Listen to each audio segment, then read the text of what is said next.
Broadcasting from the business capital of the world, this is the Podcast Business News Network.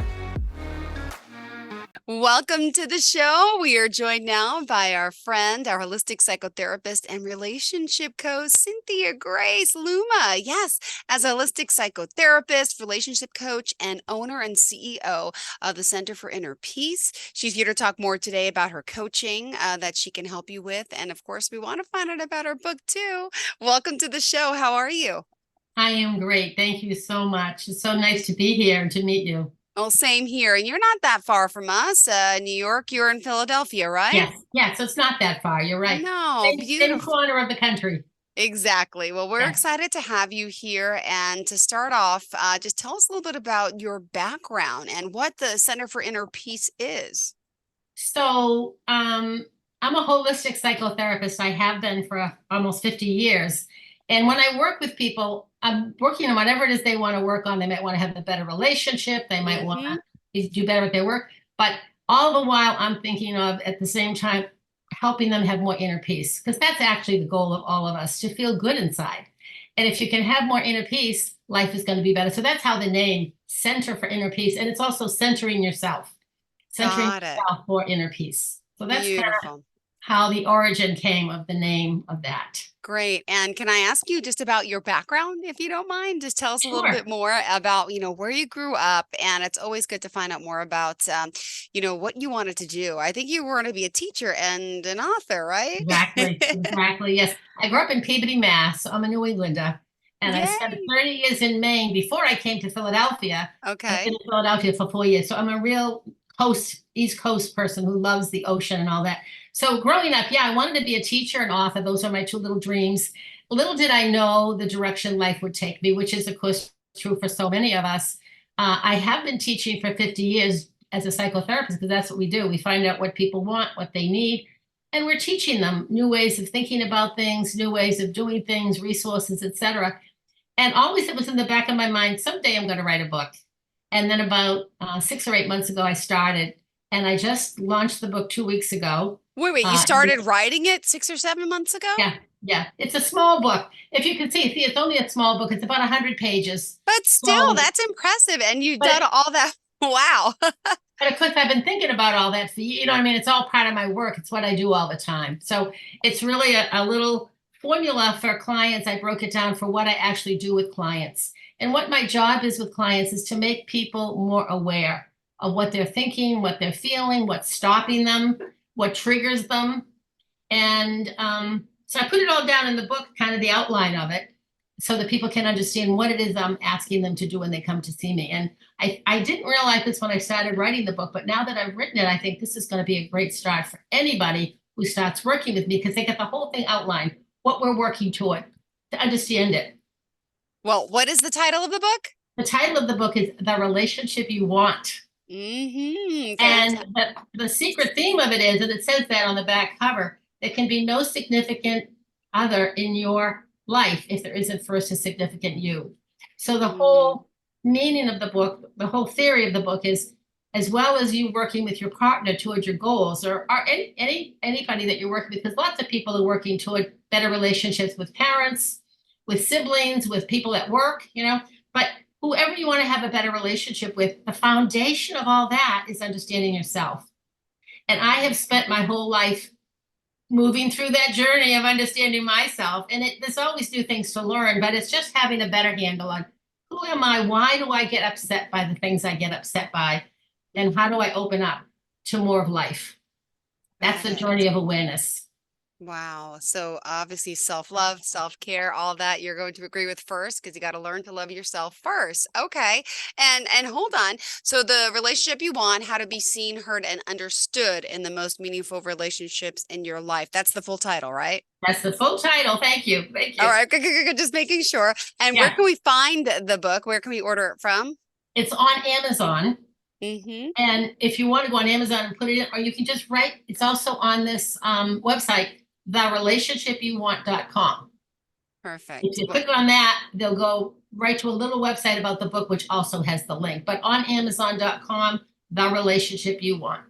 Great. And can we talk a little bit about your journey on becoming a therapist? Because, how did you get here today, right? You're helping, and we're going to talk more about the work you're doing with couples and finding that inner peace. Could you share the career path you went into? Yes, yes. So for me, I got a degree in chemistry. When I was in college, which was a long time ago, there really wasn't a lot of careers for somebody in psychology. I mean, people went to see a psychiatrist if they had mental health issues. But for me, when I thought about majoring in psychology, which I would have loved when I was in college, I thought, what would I do with it? I'm not going to work in a psychiatric unit. I'm too much Hmm. of a scaredy cat for that. It wouldn't be my path. So I majored in chemistry, which was the kind of a similar thing in the sense it's how things work rather than how people work, right? So I got my degree in chemistry, spent a year in a chemistry lab when I got out of college. All I kept thinking about was when I could retire. That's how much I loved working in a chemistry lab. It wasn't the right place for me.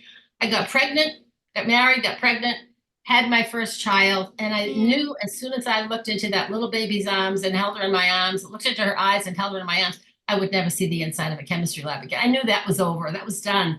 It's So I amazing how they ended up with change us. yeah, it's true. And I ended up having 4 children. I gave birth to 2 and adopted 2. Was Oh. fascinated with these little beings and how every day they change and grow. And many of you that are parents are aunts or uncles that love kids understand what I'm talking about. I just loved it. And so I had a friend. We had both adopted children. We were on quite a journey of making people more aware of adoption because there were many children waiting for homes in those days. And we both shared with each other one day our secret dream. And I felt very vulnerable to share it. And my dream was that someday I wanted to write a parenting course and work with parents because I was fascinated with the whole journey. She had the Hmm. same dream. So we wrote a parenting course together and we started presenting it at area churches and community centers. And I loved it. People loved it. People that came loved it. People started coming up to me and saying, I need to make an appointment with you. And I'm like, you can't, I'm not knowledgeable enough for Hmm. making an appointment for you. I'd refer them to a therapist. And then Wow. after a while, I began to think maybe I should get some training. So that's what I did. I got some training, but that was my beginning, working with parents because I was so fascinated with children and working with it. I've always worked with adults. I've worked a little bit with kids, but I really like working with adults because with children, I'm very, very sensitive. And it's very painful to me to think of any child being stuck in some of the situations they're stuck in. But an adult, even with a lot of trauma, the adult has some ability to make changes for themselves, whereas a Yeah. little child, doesn't. So I've worked with teens, but mostly I work with adults.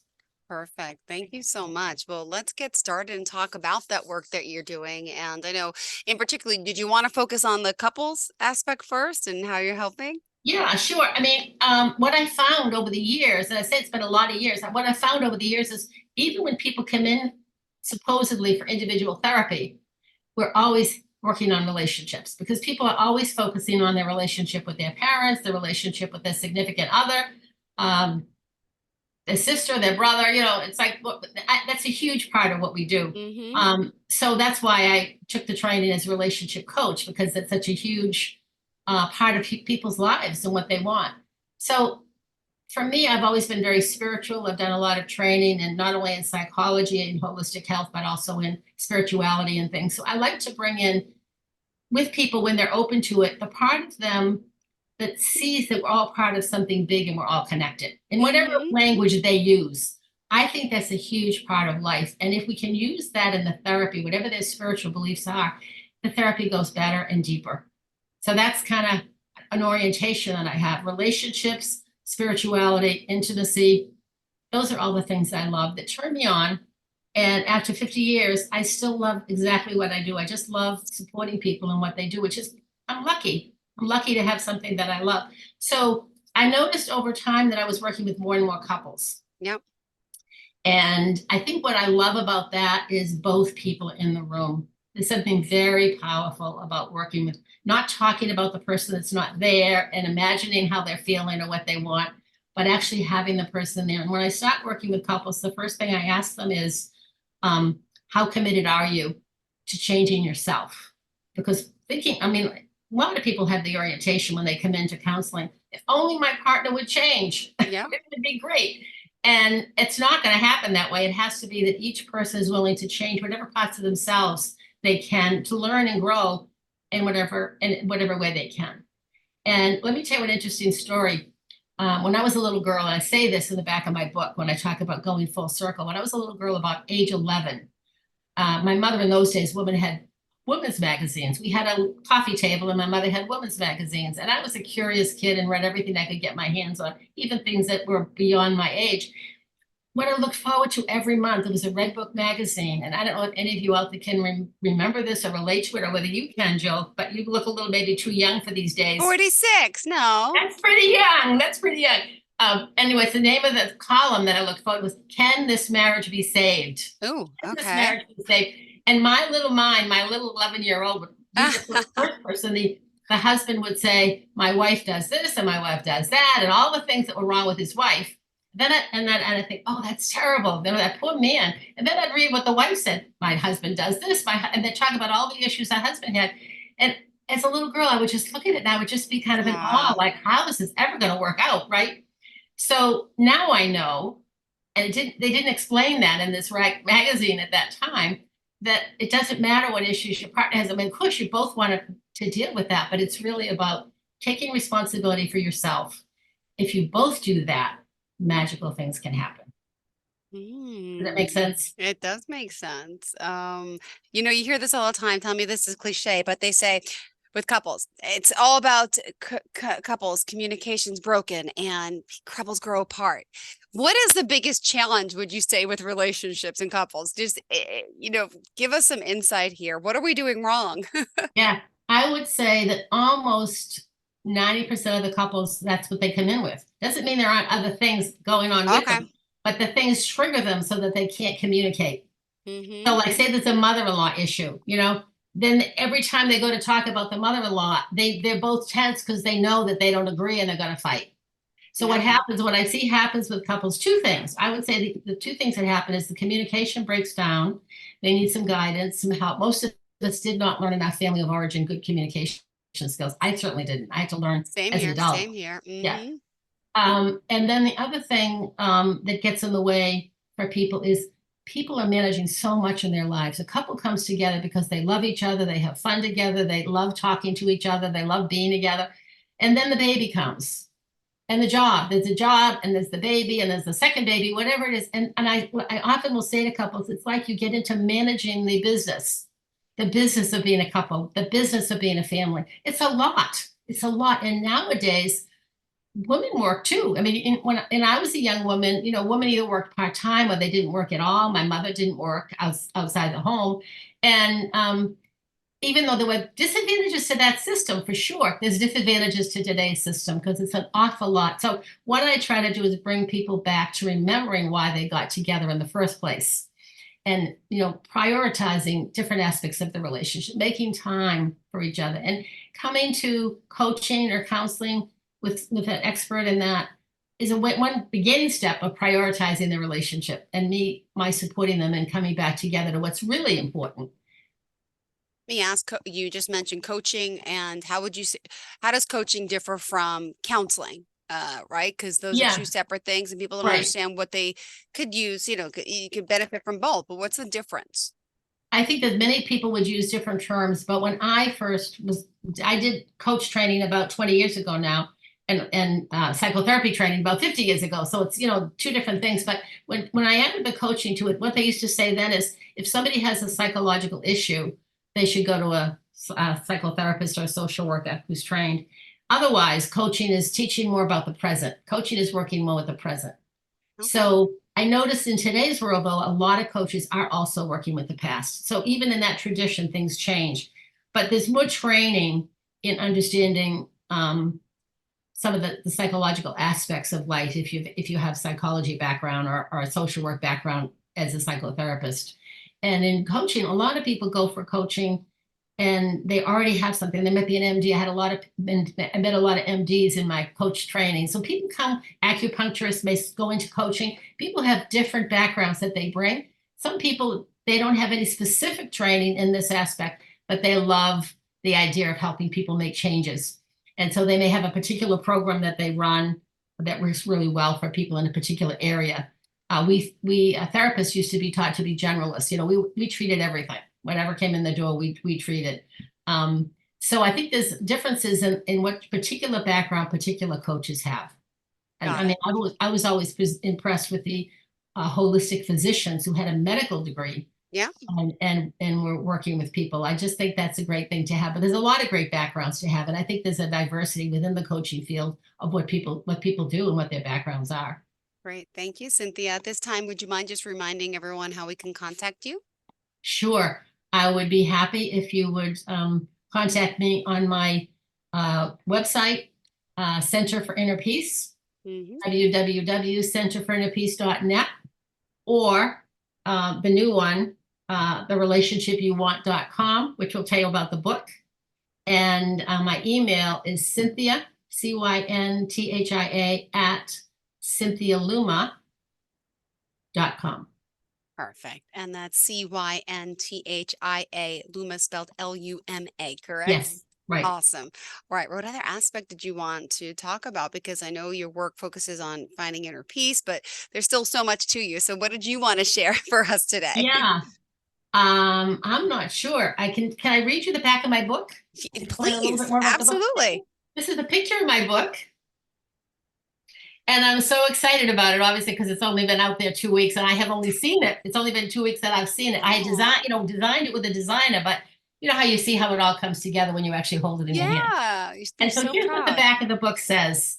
And I said a little bit about this before. There can be no significant other in your life if there isn't first a significant you.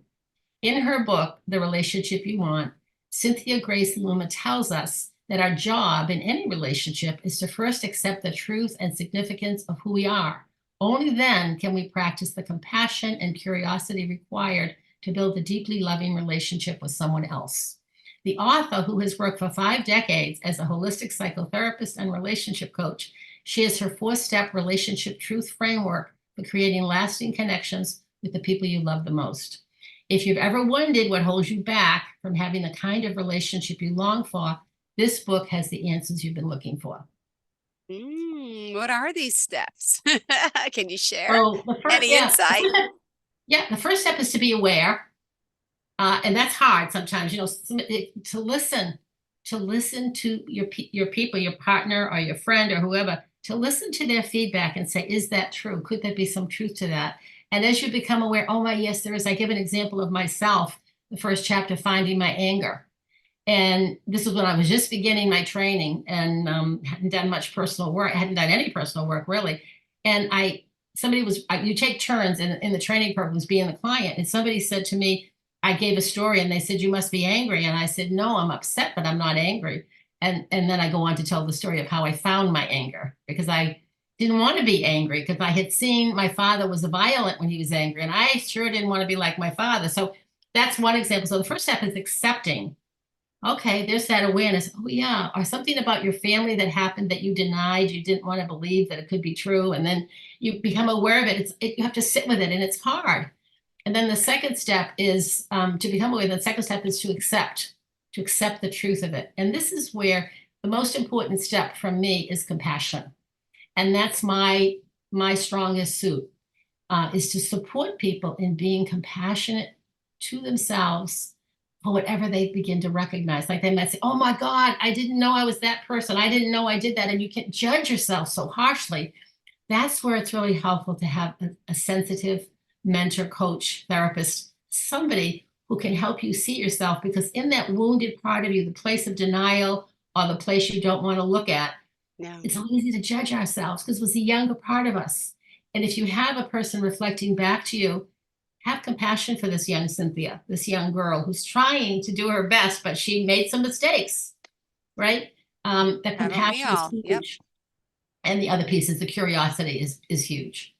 No, I know it's better, I think, to come from a non-judgmental standpoint. That's why it's better to go to someone because sometimes going to friends or family is not the right thing for us. Would you agree? Sometimes they don't let us look at the pain. They don't want to wipe it away and say, oh, you're not like that. Because they know you don't want to be like that, right? And then Mm-hmm. the other time is they can be judgmental because they don't understand the roots of it. Whereas Yeah. somebody like me who's worked with people for a long time, I know when I hear certain things that there's something underneath that. Something happened earlier to cause that. And I Mm-hmm. automatically have that compassion. And then the other thing is curiosity, to be curious about who you are.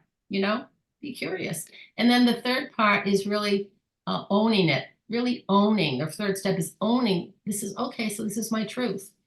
And sitting with it for a while, with the choices I want to make about it. What does it mean? Do I want to change? Do I want to listen to my partner when he or she asks me to do X, Y, Z? And then the fourth part is the absolutely best part that we all want to get to, and that's living your truth. Living your truth. And when you live your truth, you know who you are. You can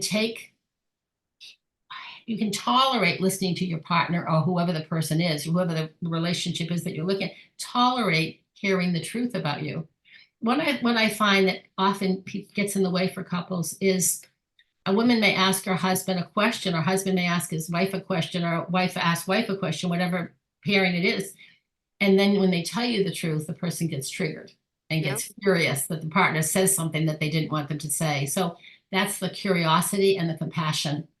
And once you can tolerate the truth, something can happen. It's not that things don't happen, because we're never perfect, but it's like you can tolerate hearing what your partner has to say, agreeing or not agreeing, sharing what you have to say, daring to share your truth.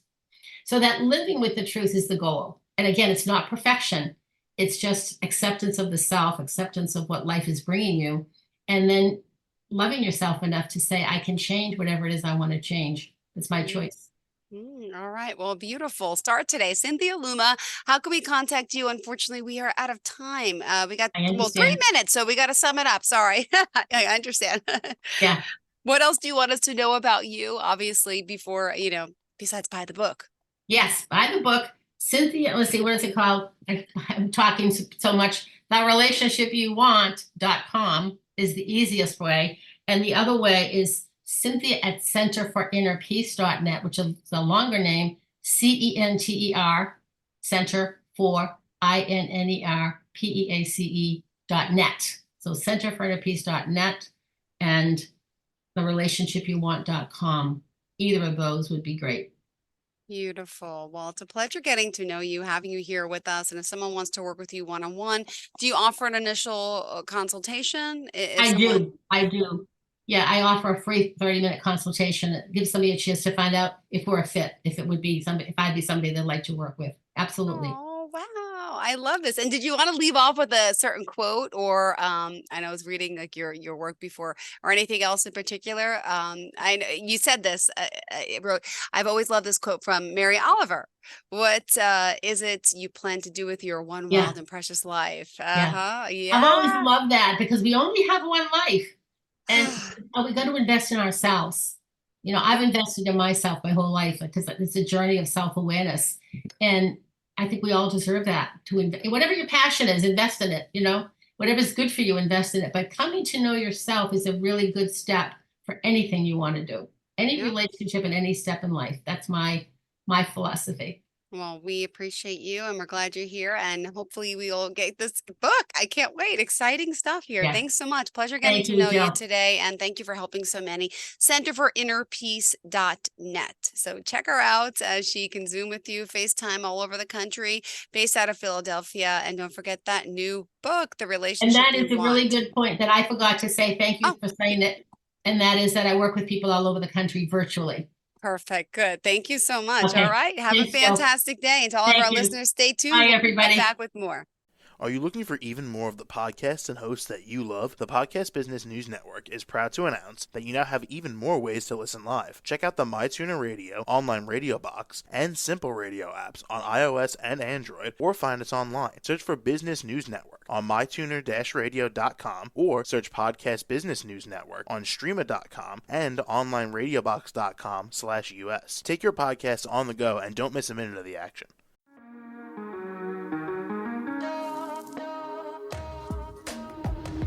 Broadcasting from the business capital of the world, this is the Podcast Business News Network. For nearly 2,000 severely injured veterans, everyday life has become filled with barriers. Day-to-day simple tasks can become pretty daunting. I have to carry my chair up 2 flights of steps or have somebody do it for me. What scares me the most is just the falling. When I'm struggling with my house, I think, to have that one great barrier just knocked down, it's crucial. Home for Our Troops is a wonderful nonprofit that builds a mortgage-free, fully adaptive, handicap-accessible house. And there's no catch. It'll be our very first home that we've ever owned. This is a game changer. This is where your life begins again. We need you to join us in completing this important mission. Please visit hfotusa.org and help build homes and rebuild lives. Because of you, everything's going to be okay.